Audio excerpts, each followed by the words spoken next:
nada, encantado de estar aquí. Buenos días. Un gusto estar con vosotros hoy, compartir los próximos 50 minutos, creo, más o menos. Espero haber traído suficiente cebolla.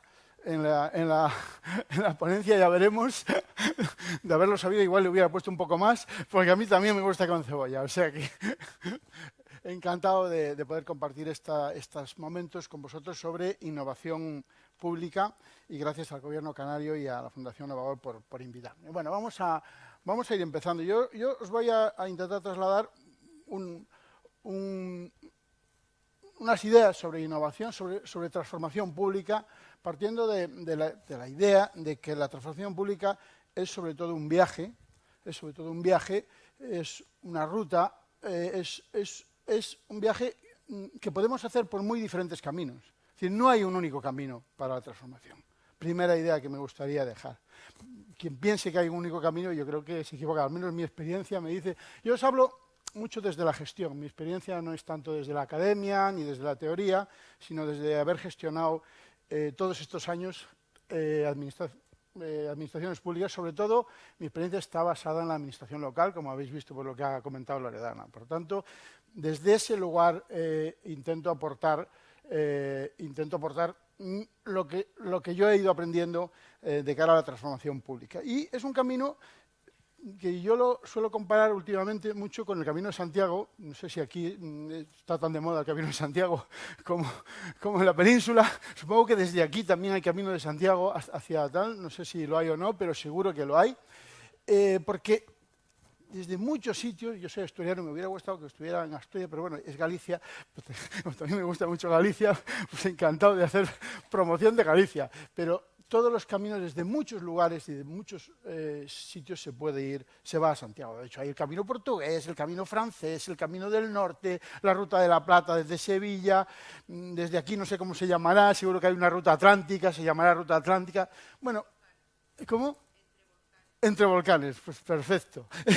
Es decir, hay muchísimos caminos. La transformación es también así. Es decir, hay muchos caminos diferentes para llegar a la transformación de lo público. Bien, es verdad que hay unos más trillados que otros, unos más transitados que otros. Y por tanto es muy bueno conocer por dónde otros han ido para poder, bueno, si encontramos camino hecho, pues estupendo, ¿no? Quiere decir que donde más gente ha ido generalmente es por algo. Por tanto, bueno, yo os voy a hablar un poco de este camino para la transformación pública. Os voy a hablar de 3 rutas que me he dedicado a explorar un poco más: la ruta de la integridad, la ruta de la simplificación y la ruta de la sostenibilidad, y 3 palancas principales que son el talento, la digitalización y la cooperación. Ese es el esquema de mi intervención. A ver, para empezar, algún dato, digamos, en crudo. Es decir, yo creo que en estos foros es bueno decirlo, estamos mejorando y normalmente la gente que estamos en estos foros estamos haciendo esfuerzos tremendos con los compañeros, transformando, modernizando, innovando, etc. Pero a pesar de todo ello, la realidad es bastante cruda ahora mismo. Es decir, yo creo que hay una serie de datos que nos permiten decir, oye, pues esto parece que está en un momento delicado, ¿no? Si tardamos varios meses de media para alguna cita médica con un especialista, por ejemplo, a lo mejor aquí no se da. En otros sitios que yo conozco sí se da, ¿no? Bueno, veo que aquí también por los gestos, ¿no? Bien. Pues no es de recibo. Es decir, hay cosas que bueno, no podemos estar satisfechos si está ocurriendo esto. No podemos estar satisfechos si tenemos que esperar 11 meses como media en España para hacer la ley de dependencia, que es el último dato. Y eso que ha mejorado mucho. De 2020 eran más de un año, eran 14 meses casi. O sea, que ha pegado una mejoría bastante importante desde 2020, pero aún así, 11 meses desde que se solicita hasta que te la conceden en el grado que sea o no.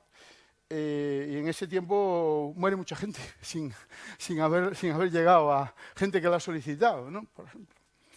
Entonces, bueno, esto nos tiene que hacer, es decir, estamos como estamos. Es decir, muchas personas en la pandemia y en la pospandemia se fueron a su casa sin atender porque no conseguían una cita con algún organismo público para cobrar una cosa que les correspondía, un derecho que tenían, seguramente, una subvención, una ayuda. Mucha gente mandamos a casa con la cita previa, que ahora estamos rectificando, afortunadamente, ¿no? Es decir, hay muchos elementos en los ayuntamientos, por ejemplo. He querido poner ejemplos un poco que nos afecten a todos. No quiero, evidentemente, esto tiene que ver con el Estado, tiene que ver con las comunidades autónomas, tiene que ver con los ayuntamientos. Muchas subvenciones se quedaron sin repartir, hay subvenciones a autónomos por no llegar a la tramitación a tiempo, con dinero previsto en presupuesto. Pasaron al año siguiente, a los remanentes, etc. Muchos se quedaron ahí. Es decir, todo esto, quiero ponerlo en crudo porque es verdad. Es decir, todo esto está pasando. Por tanto, esto nos tiene que revolver a todos bastante, ¿vale? No podemos ser complacientes, porque la realidad es la que es. ¿Cuál es mi percepción de esto? Para empezar a hablar de ese camino que os voy a hablar.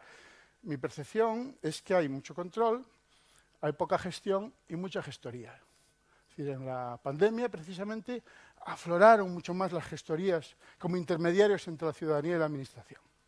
Las gestorías siempre han sido intermediarios, sobre todo para las pymes, para las empresas. Es un cliente habitual de las administraciones, de los ayuntamientos, tratar con gestorías que intermedian entre para temas de impuestos, para temas de licencias, para muchas cosas. Lo que no era tan habitual era que los ciudadanos directamente tuvieran que recurrir a las gestorías para hacer una gestión. Porque esto sí que es un poco grave, porque esto está quebrando el principio de igualdad, no todo el mundo puede pagar una gestoría, pero para múltiples cosas, desde para sacar el certificado digital. Hay gente que tiene que recurrir a una gestoría. Vamos, hay gente normal, quiero decir, a mí me ha costado hacer el certificado digital. Es decir, que son gestiones que cuestan, ¿verdad? Las aplicaciones que tenemos no son tan amigables que se pueda meter cualquiera y venga, vaya. No. Entonces hay muchas personas que tienen dificultad, por ejemplo. Por tanto, esta idea es de las primeras que quería decir ahí. En cambio, estamos todo el día controlando. Unos controlamos a otros, por supuesto los compañeros de control, supongo que habrá aquí compañeros del área de control interno, de intervención, de fiscalización, pero no solo eso. Yo estoy ahora en un área de proyectos europeos y nuestra función principal es impulsar y controlar que los que tienen que gestionar los proyectos europeos los gestionen en tiempo y forma para que nos gastemos el dinero y después justifiquemos bien la subvención. Si os fijáis, seguramente que todos podéis encontrar ejemplos del tiempo que dedicamos unos a controlarnos a otros. Unos a otros, entre nosotros, funcionarios a otros funcionarios, departamentos a otros departamentos. Mucho control y poca gestión. Mucho control, poca gestión, mucha gestoría. Una idea que dejo por ahí. Bueno, el COVID nos puso en evidencia varias cosas. Una, la absoluta necesidad de lo público, es decir, como en momentos críticos, dramáticos, realmente es cuando todo el mundo ve clarísimo que lo público es imprescindible. Es lo que nos ha sacado de ahí. Pero también, y en el post-COVID, una reflexión que yo he añadido ahí, a unas que hizo mi amigo Óscar Cortés en un artículo muy bueno que escribió sobre estas cuestiones, que a pesar de la evidencia de la necesidad del papel de lo público, cada vez más ciudadanos cuestionan a los gobiernos y cuestionan a las administraciones. Por eso hay mucha desafección.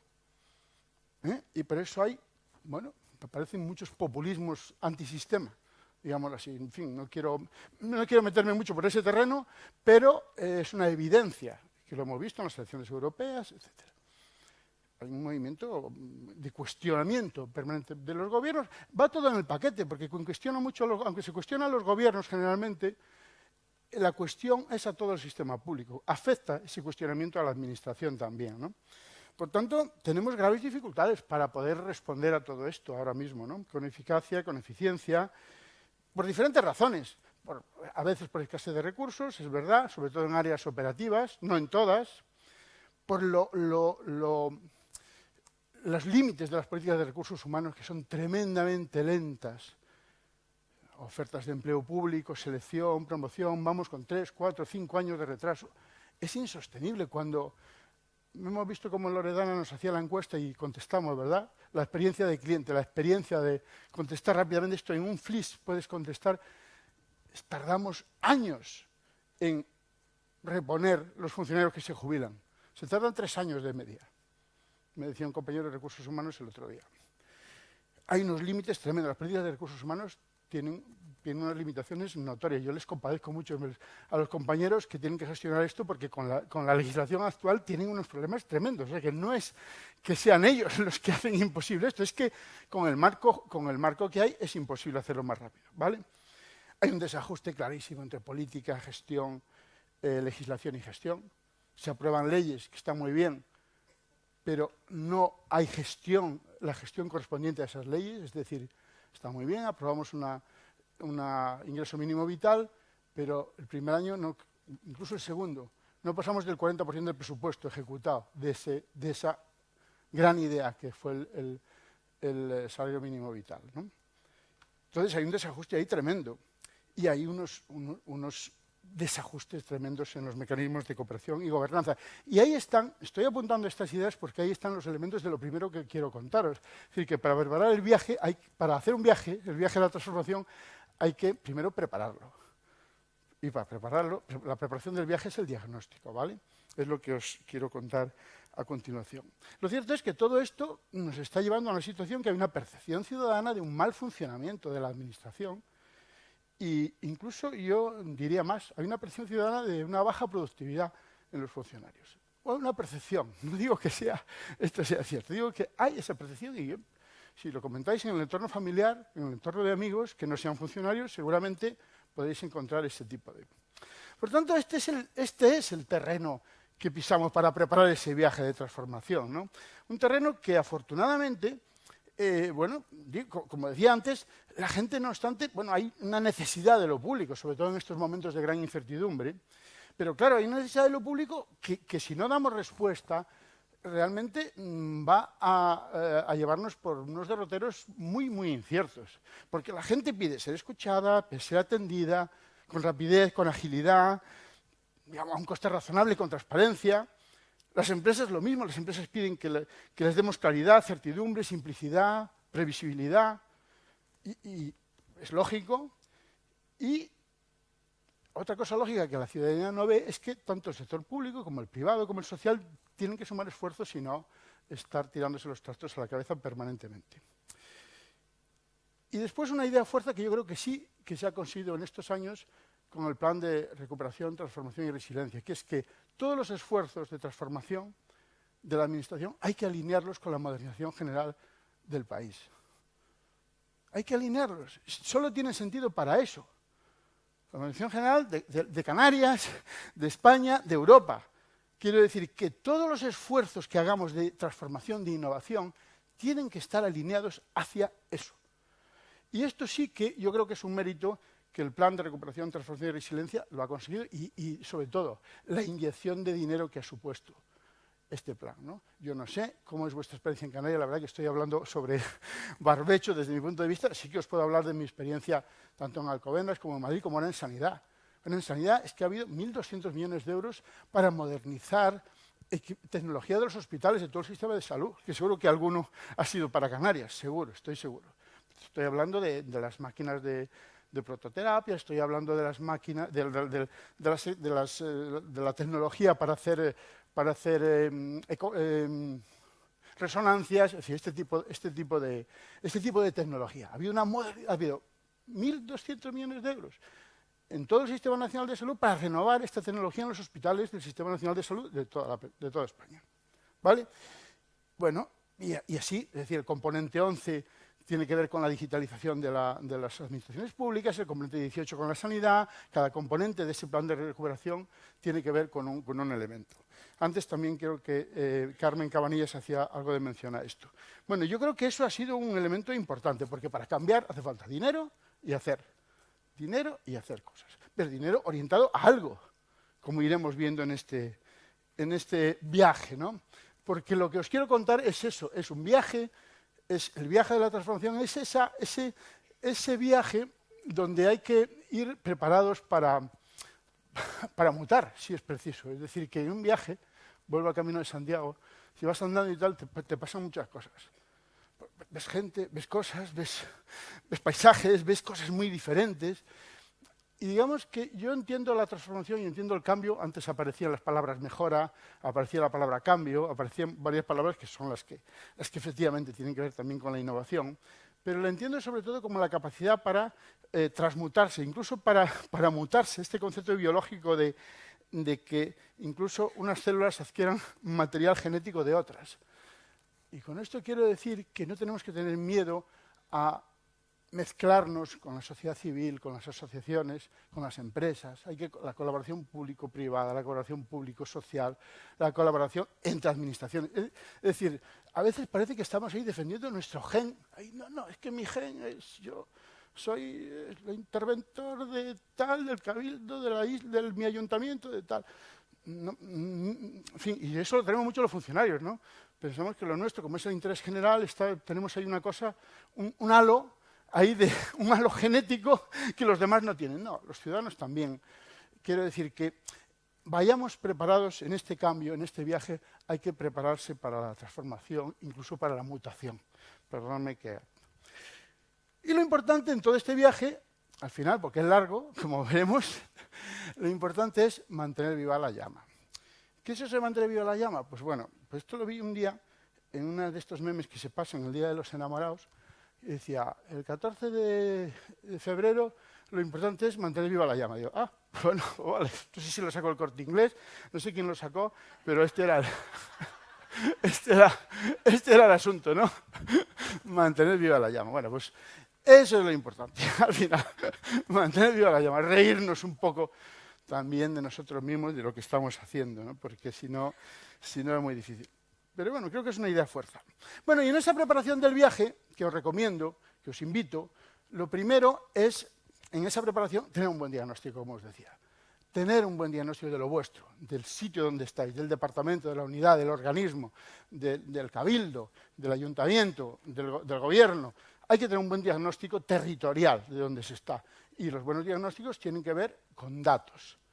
Bueno, cada uno busque sus datos. Bueno, ahí, por ilustraros, he puesto ahí los datos, los últimos datos de la Administración Pública de España, que salen todos los años publicados.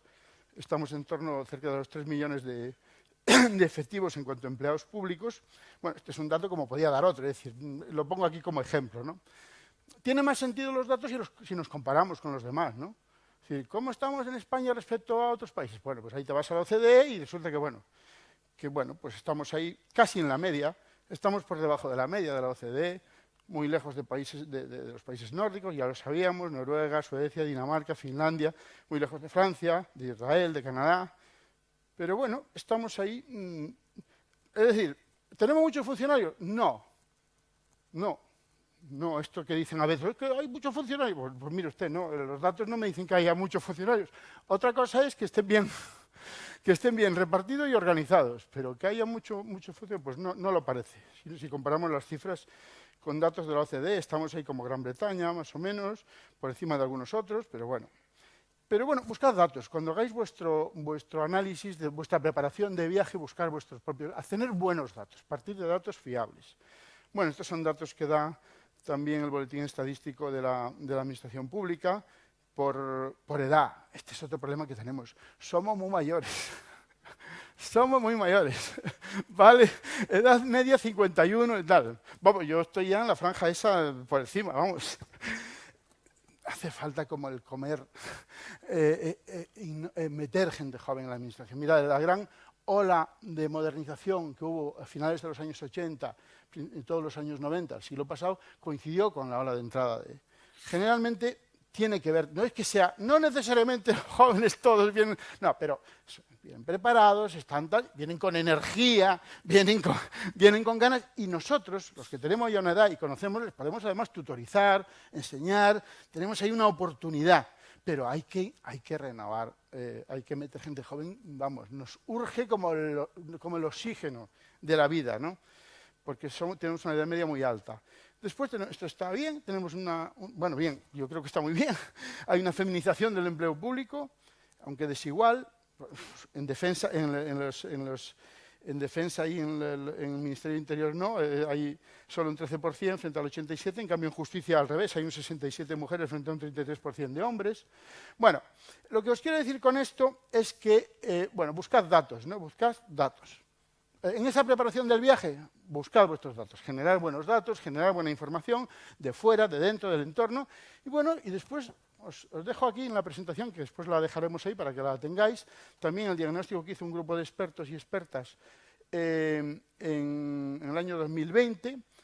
y que yo creo que es un grupo bastante cualificado, donde había gente de diferentes niveles de la administración, de la academia, de la universidad.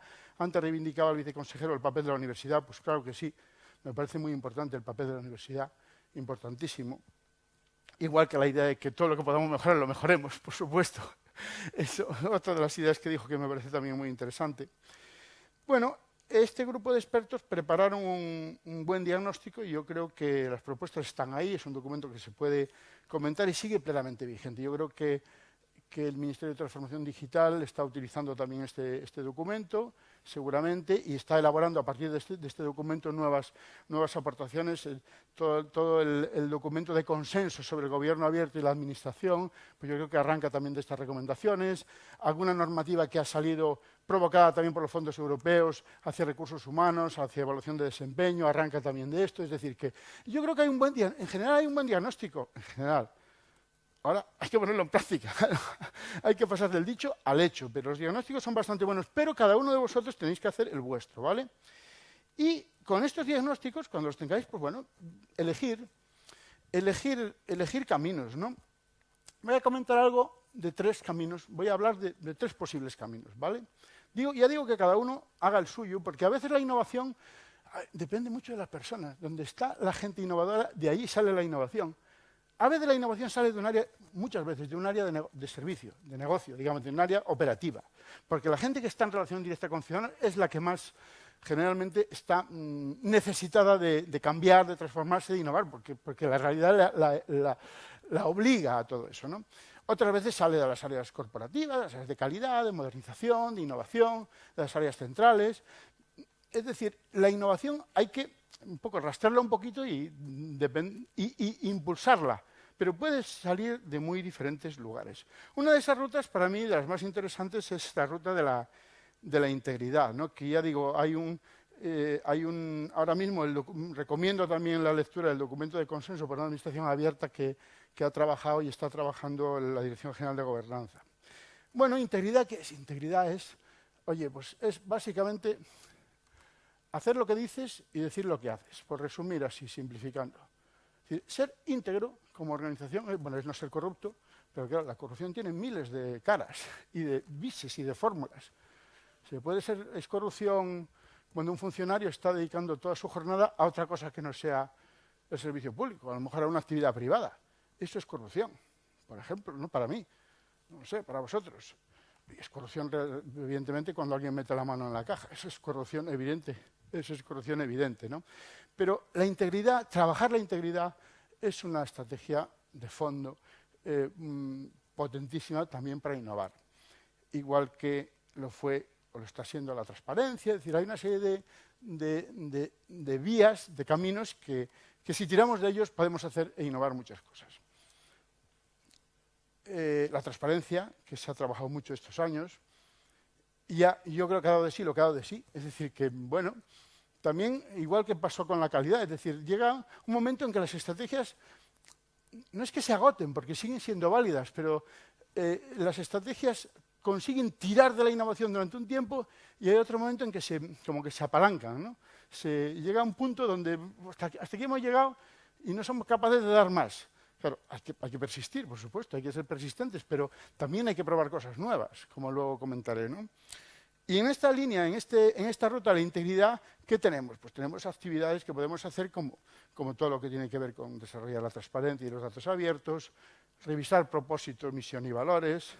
Ahí he puesto de ejemplo una revisión que hemos hecho muy recientemente en el Ayuntamiento de Alcobendas, los planes de integridad y antifraude a los que nos obligan los proyectos europeos, ¿vale?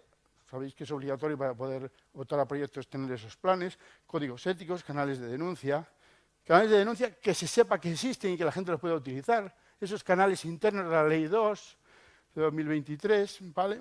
Los que estén en esos temas.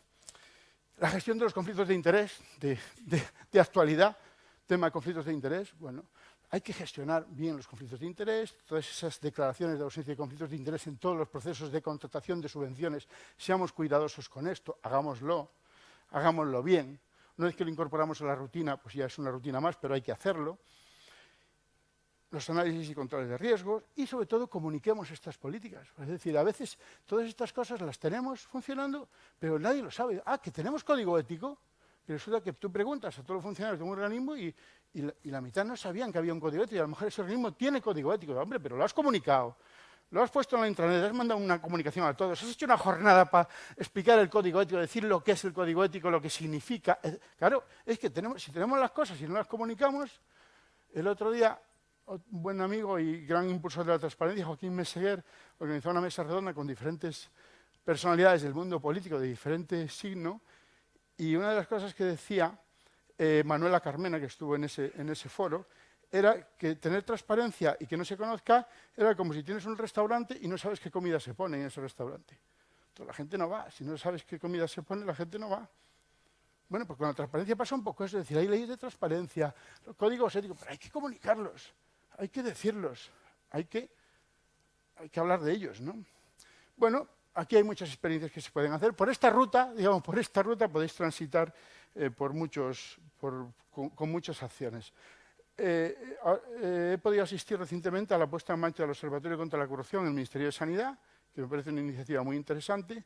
Fijaros en sanidad, con la cantidad de dinero que se mueve, lo importante que es gestionar bien todo esto. Las oficinas antifraude, en fin. Estas son diferentes acciones que podéis hacer en esa ruta de la integridad. Otra ruta interesante es la de la simplificación. Bueno, yo creo que aquí hay mucho menos avanzado. Quiero decir que sí, todo el mundo hablamos de simplificar, pero a ver, cuando empiezas a buscar ejemplos, tampoco encuentras tanto, ¿no? ¿Qué es simplificar? Pues simplificar a veces es rediseñar un servicio entero. Esto lo están haciendo muy bien los compañeros de Aragón. El Servicio Digital de Aragón han hecho una pequeña unidad de rediseño de servicios que, a demanda de ese servicio, es para todo el gobierno autónomo, a demanda de decir, oye, que este servicio lleva muchos años funcionando, necesita van con metodologías ágiles, rápidas, relativamente cortas, no eternizarnos en proyectos, tal, que después no, metodologías cortas y rápidas, con los trabajadores de allí, haciendo algún grupo con los usuarios también, en fin, hacen un rediseño y a veces hay un rediseño del servicio. Rediseño del servicio que implica desde cómo lo prestas físicamente, cómo lo prestas digitalmente, porque tenemos unos servicios digitales a veces más burocráticos que los presenciales. Ojito. Rediseño de servicios es rediseñar también los servicios digitales. Porque son, ya digo, no solo sacarte el certificado, que ya tiene su miga, sino después ya gestionar digitalmente bueno, tiene tela a veces. Por tanto, la simplificación a veces pasa por rediseñar un conjunto de servicios. Pasa casi siempre por estructuras más planas, pasa por hacer planes de simplificación, por planes de mejora. Incentivemos la innovación, hagamos jornadas de estas donde vengan a contarnos experiencias de simplificación, pasa por la simplificación del lenguaje. Bueno, ahora mismo con inteligencia artificial, tú le dices a ChatGPT o le dices a Copilot, el de Microsoft, que le metes un trámite tal y como lo tenemos descrito en nuestras páginas web y le dices, simplifícamelo en lenguaje normal y te pone... Y te lo hace, digo, bueno, oye, pues se entiende mejor, muchísimo mejor, que como lo tenemos puesto en nuestras páginas web. Simplifiquemos, por favor. Lo intentamos hacer También, a ver, tengo anécdotas con esto, ¿no? Porque a veces lo intentas, se lo enseñas a los compañeros del área que tiene el trámite y dices, ay, no la pongas así, porque es que si no pones el reglamento tal y la ley tal, después nos pueden recurrir no sé qué. Bueno, simplifiquemos, por favor, hay que simplificar. Hay que simplificar, es decir, no hay que explicar el fundamento jurídico del trámite en una explicación a la ciudadanía del trámite. No, el fundamento jurídico tendrá el que tenga el trámite, pero para que lo entienda la gente hay que explicar lo que se entienda. ¿Qué tengo que hacer y qué tengo que traer para este trámite? Ahí tenemos un trabajo tremendo y relativamente sencillo, ¿vale? Por supuesto, si hacemos esto o si hacemos un rediseño de servicios, vamos a tener mucho más fácil automatizar procesos, ¿vale? Hay muchos procesos que se pueden automatizar y esto en el día a día lo podéis comprobar. Y bueno, pues lo que ha sido de toda la vida, revisión de procesos, revisión de procedimientos. Hagamos encuestas, por supuesto, pero lo que os decía antes del Mentimeter, de este ejemplo que nos puso Loredana. Es decir, no podemos estar haciendo encuestas. A ver, hemos puesto en marcha encuestas de calidad hace muchos años, muchos, ¿no? Yo he sido uno de los grandes promotores y lo sigo siendo. Hay que hacer encuestas de satisfacción de los tal. Pero cuando ya lleva varios años haciendo la serie, tú notas que casi siempre me da lo mismo, varía en décimas. Digo, bueno, pues vale, más o menos ese servicio está estudiado, más o menos. Si ya te varía en décimas, es que no hay mucho margen ahí. Pues no tienes que hacerlo, no lo hagas todos los años, haz otra cosa y haz cosas más rápidas. Haz cosas de experiencia de cliente, de experiencia de usuario, cosas como estas de que en el momento del servicio que te digan 3 preguntitas fáciles y que te digan sí, no, la satisfacción, las caritas. Algo que te dé un feedback de lo que está pasando en ese servicio. Que hagas una encuesta una vez al año después de que ha pasado, no sé qué. Vale, eso hay que hacerlo de vez en cuando, eso es ya casi evaluación, eso hay que hacerlo cada X tiempo, pero no, es decir, dediquemos los recursos, porque claro, lo que no podemos es ir haciendo cada cosa nueva que sale, seguir haciendo lo que hacíamos, además la cosa nueva. No, porque no tenemos ni recursos, ni dinero, ni personas. Entonces hay que dejar de hacer cosas para hacer otras, ¿vale? Entonces, bueno, hay que ir pasando de unas cosas a otras, ¿vale? Evolucionando desde unas a otras. Y arreglemos los datos, luego comentaré algo más de los datos. Bueno, aquí sí que hay ejemplos, es decir, bueno, el ejemplo, quien mejor funciona en esto siempre ha sido la agencia tributaria, la Agencia Estatal de Administración Tributaria, cuando nos da la declaración hecha, ¿no? Y nos devuelve el dinero enseguida. Si es que se hace rápido y tal, pumba. El otro día oí una experiencia muy buena de un organismo de Rexa, de la Diputación de Salamanca, que devuelven en un día cuando han cometido... Bueno, devuelven en un día, vamos. Cuando alguien les dice que ha pasado esto, que hay un error, devuelven al día siguiente. Como digo, los servicios digitales de Aragón son un buen ejemplo de esto y me ha gustado mucho, yo lo dejo aquí, porque lo vi, esto fue de lo último que he visto, y dejo el enlace, digo, en la ponencia tenéis el enlace, ahí encima de esto está el enlace a un manual de simplificación que acaba de hacer el Gobierno de Navarra. Me parece muy bueno. Cómo simplificar la tramitación y ponen un montón de ejemplos y te van poniendo en el manual, lo veréis que es muy, muy didáctico y muy... Bueno, un momento de reflexión. A ver, a veces lo clásico es lo moderno, creo que, y lo decías tú antes, es decir, a veces, si una cosa funciona bien, efectivamente, pues, bueno, pues hagámosla, es decir, no la estropeemos, pero casi siempre hay margen de mejorar, ¿vale? Es decir, que esta frase de que, porque esto es muy de funcionarios, no me lo toques, que esto... Chico, pues yo qué sé, a veces hay que tocarlo. ¿Vale? Ya digo, a veces no. Es decir, pero apelo al juicio de cada uno. Es que tenemos sentido común. Hay una cosa que funciona muy bien, perfecto, pum, pum, pum, pum, pum, va rodada. Pero otras veces hay que plantearnos, a ver, ¿mejoramos o innovamos? A veces hay que innovar, ¿vale? Y decir, vale, la mejora continua está muy bien. Y yo qué sé, las ISO, por ejemplo, las certificaciones ISO. Vale, una vez que las haces, ese servicio ya lo has alineado, lo has puesto bien, ha alineado sus objetivos, ha afinado esos objetivos, le has medido varios años, hacer las auditorías, ya está. Tiene que estar ya en la cultura de esos funcionarios de ese servicio ese funcionamiento. Pues ya está. Ya está. A otra cosa. Déjalo ya que siga solo. Haz falta la ISO, a lo mejor no. Si tienes dinero ahí, haz otra cosa. Vete a innovar otra cosa. Ponlo ese recurso a mejorar otra cosa. O haz alguna cosa diferente totalmente. ¿Vale? A veces hay que hacernos esta pregunta. Lo tenemos que hacer porque los recursos, como nunca son infinitos, no lo son, ¿verdad? Ya lo sabemos. Por tanto, a veces hay que, bueno, hacer otra cosa distinta, ¿vale? Haceros esa pregunta, ¿mejoramos o innovamos? Bueno, y la ruta de la sostenibilidad... Bueno, pues esto yo creo que también da un margen de mejora ahora mismo. Claro, como veis, todo esto está muy alineado, esto ha estado muy alineado con las políticas europeas de estos años. Es decir, bueno, pues estamos alineados, esto está bien. Es decir, estamos alineados con una transición hacia la economía verde, sostenible, etcétera. Está toda Europa alineada con esto. Pues está bien, es decir, profundicemos aquí. Y España ha conseguido ahí avanzar muchísimo. Aquí la sostenibilidad, pues yo creo que empieza por la económica, es decir, el equilibrio financiero, ¿vale? Los que seguro que habrá gente de control interno por aquí también. Es que eso es lo primero. Es decir, claro, si el equilibrio financiero no lo tienes, al final, tarde o temprano, acabas mal. Por tanto, cuidado ahí, ¿no? Y cuidado con la calidad de gasto y con la transparencia del gasto. Pero una vez esto, por favor, ejecutar el presupuesto. ¿Sabéis que no sé si a lo mejor no tenéis ese problema? Igual estoy hablando también en barbecho aquí. Pero los presupuestos de inversiones se ejecutan al 30, al 40, al 50. Es muy triste, en muchos sitios. Ya digo, ojalá que no nos ocurra aquí, no lo sé. Pero hay gran cantidad de presupuesto que se queda sin ejecutar. Eso es mala gestión, malísima gestión. Yo creo que nos viene ahí un tic de la época de la austeridad, del 2010 y por ahí, que había que ahorrar, que había que ahorrar. Y entonces todo lo que no gastaba, bueno, va para Hacienda, vale, pues va para la caja común, vale. No, ejecutar, por Dios. La buena gestión es ejecutar el 100% del presupuesto, porque eso te permitirá cumplir los objetivos que tenías para ese presupuesto. Si no ejecutas, no cumples objetivos. Por tanto, primera regla de cualquier innovador, ejecutar el presupuesto. Si no entras en una bucle de remanentes. No, va al remanente, sí, va al remanente y esos son meses de tramitación contable. Los que seáis de áreas económicas lo sabéis muy bien. Vuelve a tramitar, vuelve a iniciar procedimientos, vuelve a licitar en ocasiones, si no llegas a la no sé qué. Bueno, un infierno.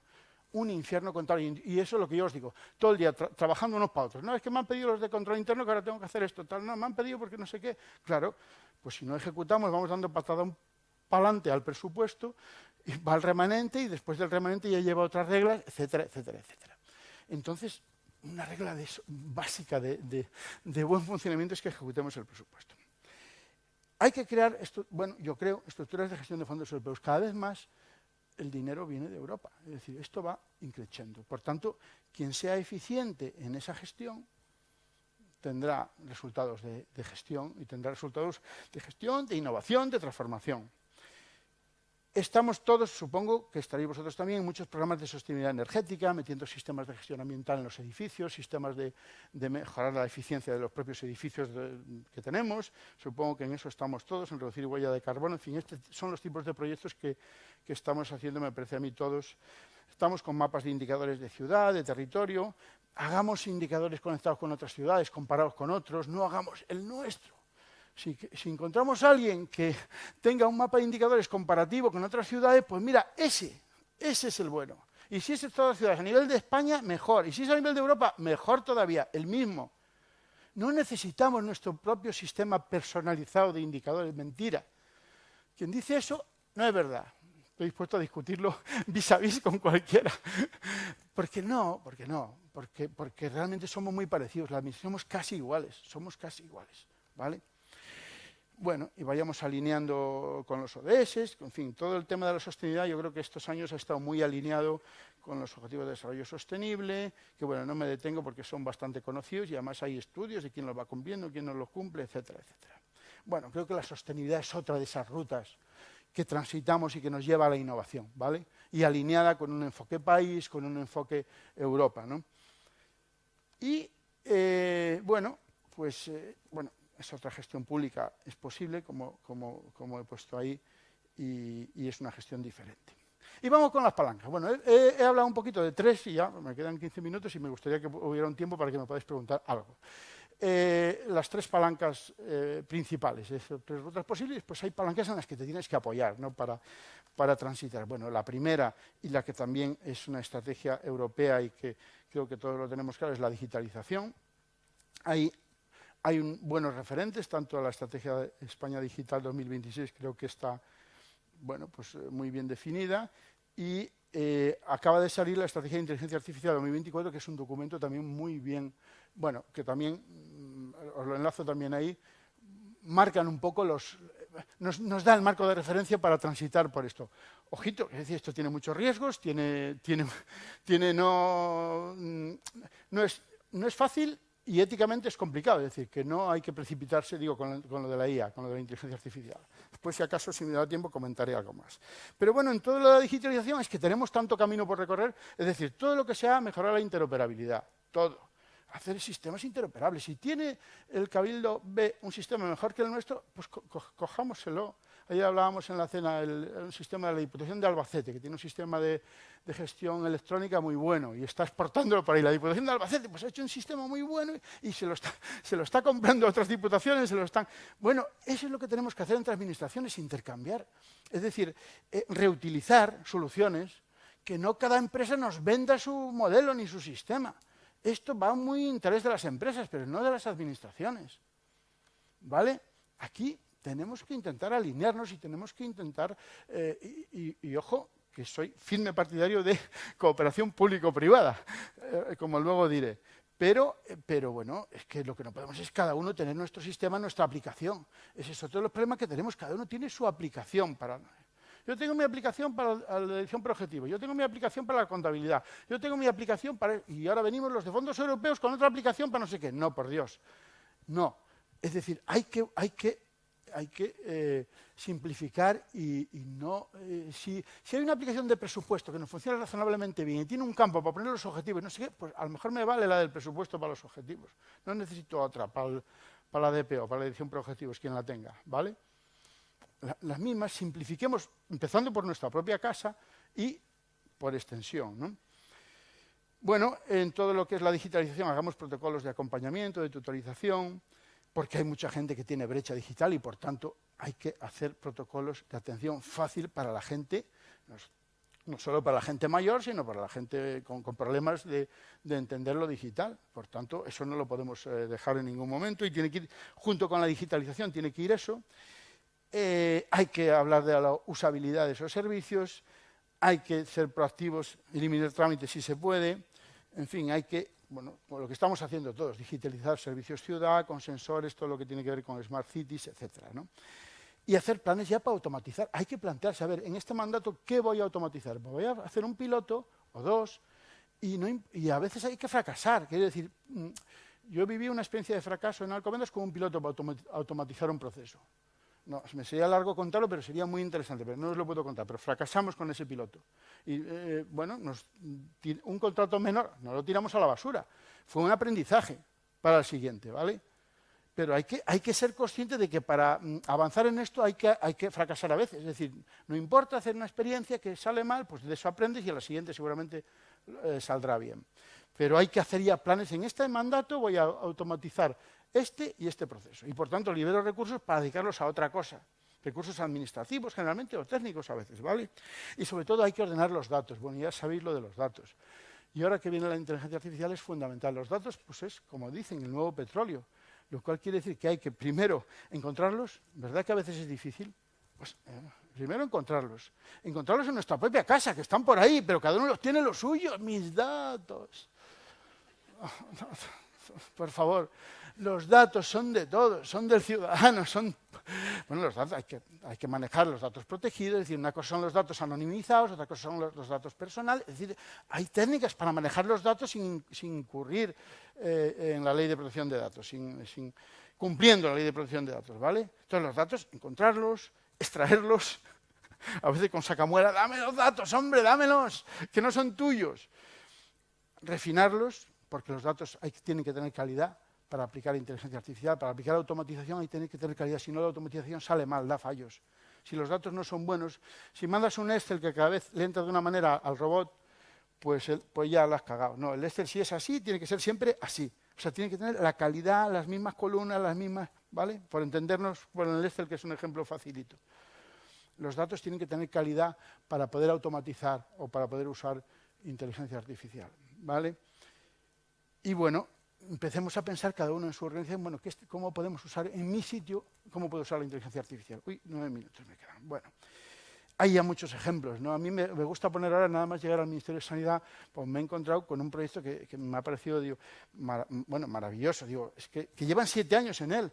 La receta electrónica, ¿no? Que seguramente que todos lo habéis utilizado. Es que es una pasada. Es decir, poder llegar, hoy yo estoy en Canarias. Como ya tengo una edad, ya tengo un medicamento que lo uso todos los días, ¿vale? Entonces, se me ha olvidado.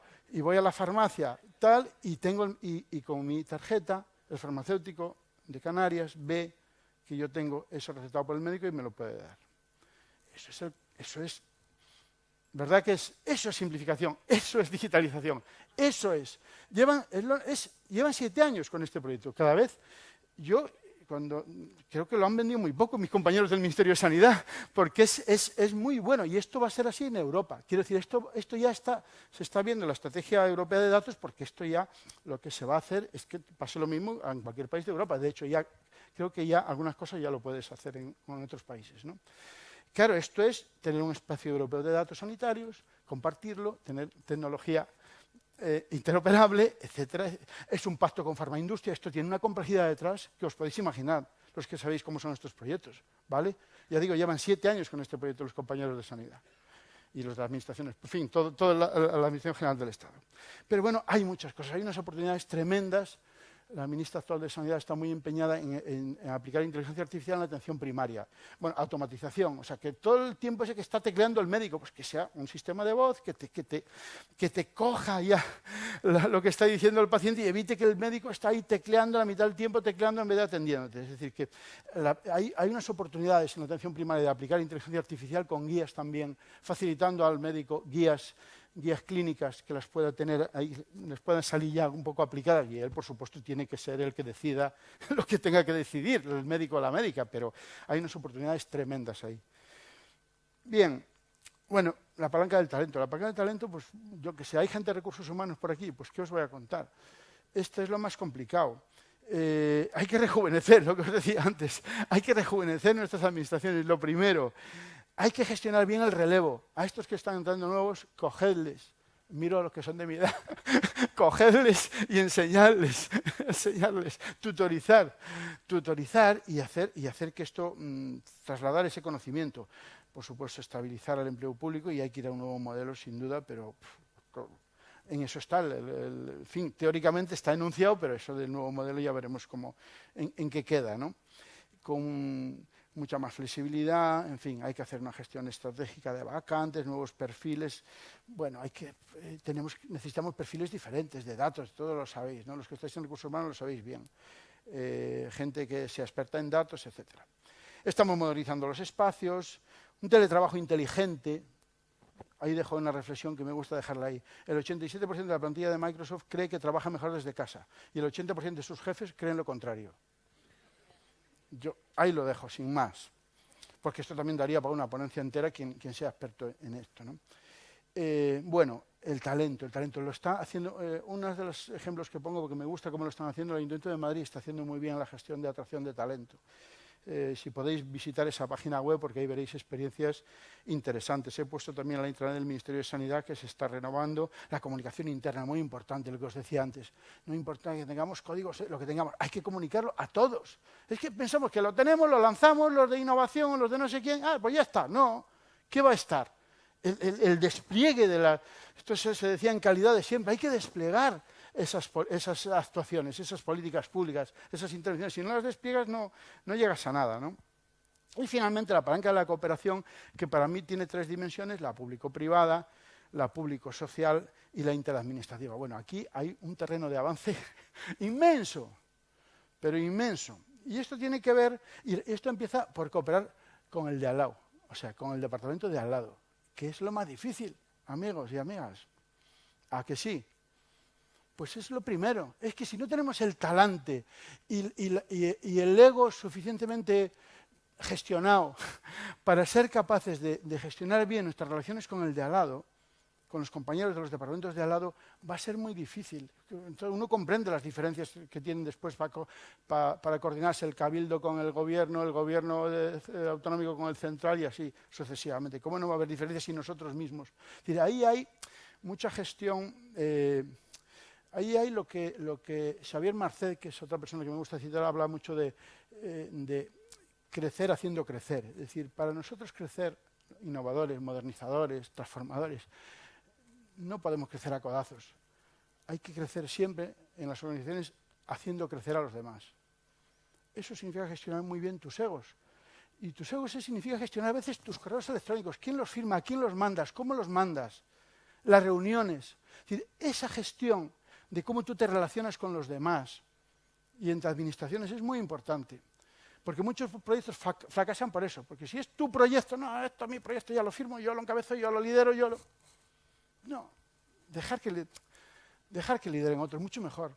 Si son las ideas tuyas y las encabeza otro, estupendo. Que las encabeza la interventora, estupendo. Perfecto. Que las encabeza no sé quién, el de la otra área que es un directivo tal, pues déjale. Que se crea que es de él. Pues ya está. El caso es que salga, ¿no? Lo importante es que salgan las cosas. Pues eso, que salgan. Bueno, esto es un viaje, como os he dicho, y ya voy terminando, es un viaje al que podéis acceder por diferentes rutas, por diferentes caminos, por otros de los que no he dicho yo, seguramente, y por tanto, es un viaje apasionante, un viaje que a veces, bueno, es hermoso siempre, porque está lleno de aventuras, de sabores, de sinsabores, y aunque al final tú, como dice Cavafis en su poema, aunque cuando te parece que estás llegando a Ítaca, la es pobre, Ítaca no te ha engañado, porque sabio como te has vuelto, con tanta experiencia entenderás ya lo que significa Ítaca y lo que significa el viaje. Este es un poco el viaje de la transformación, ¿no? Y os quiero dejar de todas formas con dos citas mucho más concretas que esta que termina el viaje, que es una de Mariana Mazzucato, que es seguramente muchos la conoceréis, es una experta en políticas públicas de la London Business School, una de las más reputadas expertas en políticas públicas en este momento, que dice que para aplicar la innovación a los desafíos, estos desafíos tienen que desglosarse en tareas, pero tienen que estar agrupados en misiones, es decir, en grandes misiones, es decir, que tengamos claro el sentido de lo que hacemos, pero que lo llevemos a tareas concretas, a acciones concretas, de tal forma que una acción concreta enlazada a una misión cobra todo el sentido. Entonces, si somos capaces de jugar con esto, de tener claras las grandes misiones a las que vamos, yo no la voy a contar ahora, pero en el Ministerio de Sanidad ahora mismo hay 4 grandes misiones, y todos los proyectos del Ministerio y todas las acciones están enlazadas a esas 4 grandes misiones. Esto tenéis que tenerlo, yo creo, en vuestras organizaciones, porque solo los objetivos concretos y las acciones concretas dentro de un desafío grande dan sentido y hacen que podamos afrontar los cambios. Pero sobre todo, y esto es un consejo de una persona que ya no vive, que fue mi maestro en la Facultad de Sociología, y con esto sí que termino, lo que no son cuentas son cuentos. Es decir, que lo que no seáis capaces de llevar a presupuesto o al BOE o al homólogo son cuentos. Y sobre todo, esta sí que es la última, que hay que pasar del decir al hacer. Del orden del decir al orden del hacer. Y no os olvidéis que lo importante es mantener viva la llama, ¿vale? Muchas gracias.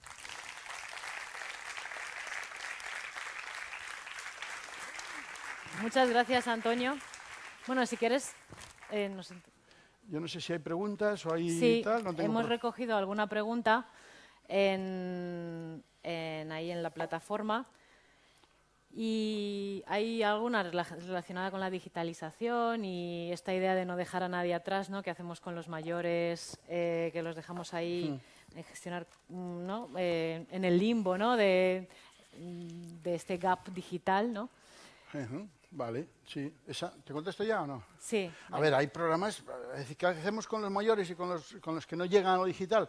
Hay que hacer programas de atención fácil, es decir, hay protocolos, hay que tener como un canal distinto para la gente que no está digitalizada y sabemos ya que no se va a digitalizar. Y hay que tener en los servicios de atención ciudadana un canal para esa gente. No lo podemos excluir del sistema. Entonces, un canal preciso donde, mediante un protocolo, la gente que tiene estas circunstancias, pues bueno, la atiende una persona en presencial, se le enseña, hay 2 niveles de ese protocolo que yo conozco, es uno, los que todavía pueden digitalizarse, entonces aprovechas ese trámite para enseñarles y a ver si en la siguiente ya lo pueden hacer solos, y otra que sabes que no lo van a poder hacer, y bueno, pues ese canal pues se lo hace, prácticamente se lo haces tú. ¿Qué es lo que están haciendo los hijos, los parientes, los tal? Porque ahora mismo, ¿cómo lo soluciona la gente? Pues se lo hace un hijo, un hermano, un funcionario, no sé qué. Bueno, pues hay que hacer protocolos de atención fácil contra la brecha digital. Hay algunas experiencias. En Alcobendas teníamos una que nos ha funcionado muy bien. Si alguien quiere dirigirse a ese ayuntamiento, lo puede hacer. Y hay una que me gusta especialmente, que es la siguiente.